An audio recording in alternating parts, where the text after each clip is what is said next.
नमस्कार, मैं हूँ राधिका और स्वागत है आपका सियासत नगरी में।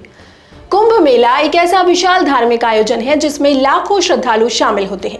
इस आयोजन में लाखों लोगों का आना जाना, भीड़ का दबाव और प्रशासन के लिए व्यवस्थाएं सुनिश्चित करना बहुत बड़ी चुनौती होती है। हर बार जब कुंभ मेला होता है तो उसकी सफलतापूर्वक आयोजन की उम्मीदें तो होती हैं, लेकिन कई बार ये आयोजन बड़े हादसों की चपेट में भी आ जाता है। इन हादसों के कारण कुछ भक्तों की जान भी जाती है। अब सवाल ये उठता है कि इन हादसों के लिए कौन जिम्मेदार है और क्या इन घटनाओं से कुछ सीखा जा सका है। कुंभ मेला एक ऐसा आयोजन है जिसमें हर बार लाखों लोग शामिल होते हैं और प्रशासन के लिए इसे व्यवस्थित करना एक कठिन कार्य होता है। इससे पहले भी कुंभ मेलों में कई दुखद घटनाएं घटी हैं। 1954 में प्रयागराज में मौनी अमावस्या के दिन हुई भगदड़ में लगभग 800 लोग अपनी जान गंवा बैठे थे। इसी तरह 1986 में हरिद्वार में भगदड़ की वजह से 54 लोगों की मौत हुई थी।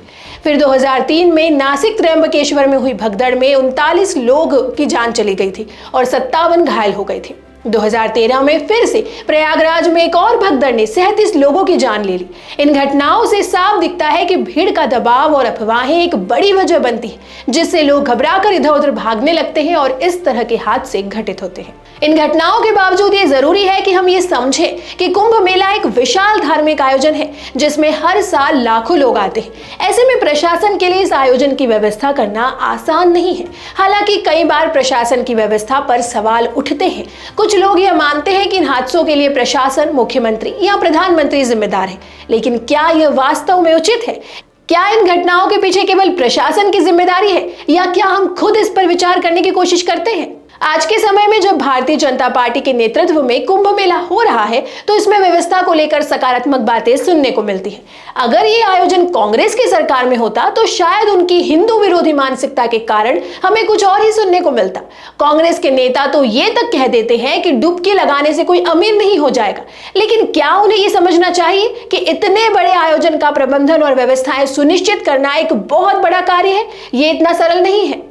जो लोग 500 लोगों की शादी की व्यवस्था भी ठीक से नहीं कर सकते, वे अब करोड़ों लोगों के आयोजन पर सवाल उठा रहे हैं। ऐसे लोग शायद ये नहीं समझते कि प्रशासन के लिए लाखों लोगों के आयोजन को सुरक्षित और व्यवस्थित रखना कितनी बड़ी जिम्मेदारी है। इसके लिए बहुत सारी योजनाएं, इंतजाम और सावधानी की जरूरत होती है ताकि हर व्यक्ति सुरक्षित रहे और इस प्रकार की दुर्घटनाओं से बचा जा सके। कुंभ मेला जैसा विशाल धार्मिक आयोजन पूरी दुनिया में कहीं नहीं होता और इसकी व्यवस्थाओं में बहुत सारी चुनौतियां होती हैं। हर बार प्रशासन और सरकार इसे बेहतर बनाने की कोशिश करती है, लेकिन इस प्रकार के आयोजन में कोई छोटी सी गलती भी जानलेवा साबित हो सकती है। हमें इन आयोजनों की महत्वता और चुनौती को समझना चाहिए और इस पर सकारात्मक तरीके से सोचने की आवश्यकता है। इन घटनाओं से यह भी साबित होता है कि व्यवस्थाएं पूरी तरह से सही हो, फिर भी कई बार परिस्थितियां ऐसी बन जाती है जो अनहोनी का कारण बन जाती है। हमें इस तरह के आयोजनों का समर्थन करना चाहिए ताकि ये सुरक्षित और सफल हो सके। आपका इस बारे में क्या विचार है? क्या आपको लगता है कि प्रशासन को और क्या कदम उठाने चाहिए ताकि भविष्य में ऐसी घटनाओं से बचा जा सके? अपनी राय हमें जरूर बताएं। देखते रहें सियासत नगरी। धन्यवाद।